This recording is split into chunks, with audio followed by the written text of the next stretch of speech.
ইসরায়েলের উপর বড় ক্ষিপ্ত হয়ে তাদের পণ্যগুলি আমরা লাথি মারবো, কখনো তাদের পণ্য আমাদের মুসলমানের কাছে কখনো পৌঁছতে পারে না। কোথাও আমরা যেখানে দেখবো সেগুলো আমরা টাকা দিয়ে কিনে সেই পণ্যগুলো আমরা বয়কট করব। এখনই আমি আপনাদের সামনে সেগুলো আমরা এখন দেখাচ্ছি কিভাবে বয়কট করবেন। যেখানে পাবেন কোনো মায়া নেই, কোনো কিছু নাই, সব কিছু শেষ করবেন। আসসালামু আলাইকুম ওয়া রাহমাতুল্লাহি ওয়া বারাকাতুহু। রয়েছে আমি মোহাম্মদ ওবায়দুল্লাহ সাহাদ। আপনারা যারা দেখছেন দেশ এবং বাইরে থেকে নূর হলি টিভিতে যারা দেখছেন সকলকে ঈদ মুবারক এবং আন্তরিক শুভেচ্ছা ও অভিনন্দন। আজকে যে বিষয় নিয়ে আমি আপনাদের সামনে আমি অধম হাজির হয়েছি সেটি হচ্ছে পেপসি। তো আপনারা জানেন অলরেডি অনেকেই কোকা কোলাকে বয়কট করতেছে। এটা হচ্ছে গিয়া ইসরায়েলের একটি পণ্য।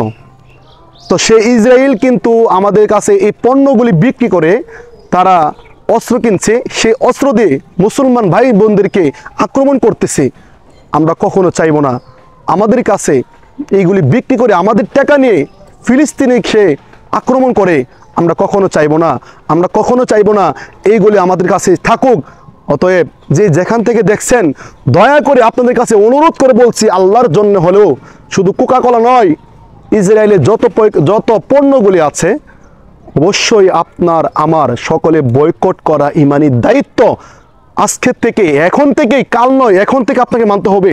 এই পেপসিগুলি আপনাকে শুধু ভাই কি যে বলবো, আপনারা অনেকে কমেন্ট করতে পারেন যে হুজুর পেপসি কেন শুধু বয়কট করব। আমি শুধু পেপসি কথা বলতেছি না, ইত্যাদি ইত্যাদি ইত্যাদি যত ইসরায়েলি যত পণ্য আছে অবশ্যই সমস্ত কিছু আপনাদের বয়কট করতে হবে। অনেক কিছু আছে, অবশ্যই বুঝে শুনে সেইগুলি বয়কট করবেন। আজকে শুধু আমি পেপসি নিয়ে ভিডিও করতেছি যাতে আমরা সকলেই সতর্ক হয়ে যাই, কারণ কাল কিয়ামতের ময়দানে কিন্তু আমরা সেখানে ধরা পড়ে যাব। যাতে সেখানে আমরা ধরা না পড়ে যাই, এখন থেকে আমাদের ইমানি দায়িত্ব, আমাদের সেই কাজগুলি পূরণ করতে হবে। যদি আল্লাহ তাআলা আমাদের উপর খুশি থাকেন, হতে পারে এই ভিডিওটির উসিলায় আপনি ভিডিওটি দেখছেন, আপনার একটা শিক্ষা হচ্ছে আমি যে কাজগুলি করতেছি হতে পারে আল্লাহ তাআলা আমার উপর রাজি খুশি হয়ে গেছেন, জান্নাতও দিতে পারেন। অতএব আজকে থেকে আমরা ইসরায়েলের উপর বড় ক্ষিপ্ত হয়ে তাদের পণ্যগুলি আমরা লাথি মারবো, কখনো তাদের পণ্য আমাদের মুসলমানের কাছে কখনো পৌঁছতে পারে না। কোথাও আমরা যেখানে দেখবো সেগুলো আমরা টাকা দিয়ে কিনে সেই পণ্যগুলো আমরা বয়কট করব। এখনই আমি আপনাদের সামনে সেগুলি আমরা এখন দেখাচ্ছি কিভাবে বয়কট করবেন। যেখানে পাবেন কোনো মায়া নেই, কোনো কিছু নাই, সব কিছু শেষ করবেন। ভাই তারা আমাদের রক্ত চষে খাচ্ছে, আমরা বুঝতে পারতেছি না কিসের কি। সব কিছু ইসরায়েলের পণ্য। আমরা মুসলমানের যে পণ্যগুলি আমরা তৈরি করি সেইগুলি আমরা কি করব, ব্যবহার করব।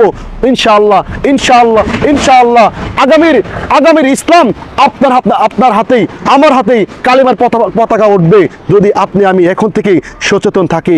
আর নয় ঘুম, এখন থেকে আমাদের সজাগ হতে হবে। ইসরায়েলের কাছে এই ভিডিওটি যদি আলহামদুলিল্লাহ, আমি চাই সকলে ইমানি দায়িত্ব থেকে ভিডিওটি শেয়ার করবেন, অবশ্যই শেয়ার করবেন। আর নূর হলি টিভির পাশে থাকবেন ইনশাআল্লাহ। আমি অধম বান্দা, আমি বেশি কথা বলতে পারি না। যদি আমার কথার মধ্যে যদি কোনো ভুল ত্রুটি হয়ে থাকে অবশ্যই মুসলমান অবশ্যই আমি মানুষ হিসেবে ভুল হতেই পারে। যদি ভুল হয় অবশ্যই সকলেই ক্ষমা দৃষ্টিতে দেখবেন। কেউ খারাপ কমেন্ট করবেন না, আমার জন্য দোয়া করবেন, আপনাদের জন্য দোয়া করি। সবাই অবশ্যই নিজেদের থেকে ভিডিওটি শেয়ার করবেন। ভালো থাকবেন, সুস্থ থাকবেন, নূর হলি টিভির পাশে থাকবেন ইনশাআল্লাহ। আজকে ভিডিওটি এই পর্যন্তই। আল্লাহ হাফেজ, ঈদ মুবারক, আসসালামু আলাইকুম ওয়া রাহমাতুল্লাহ।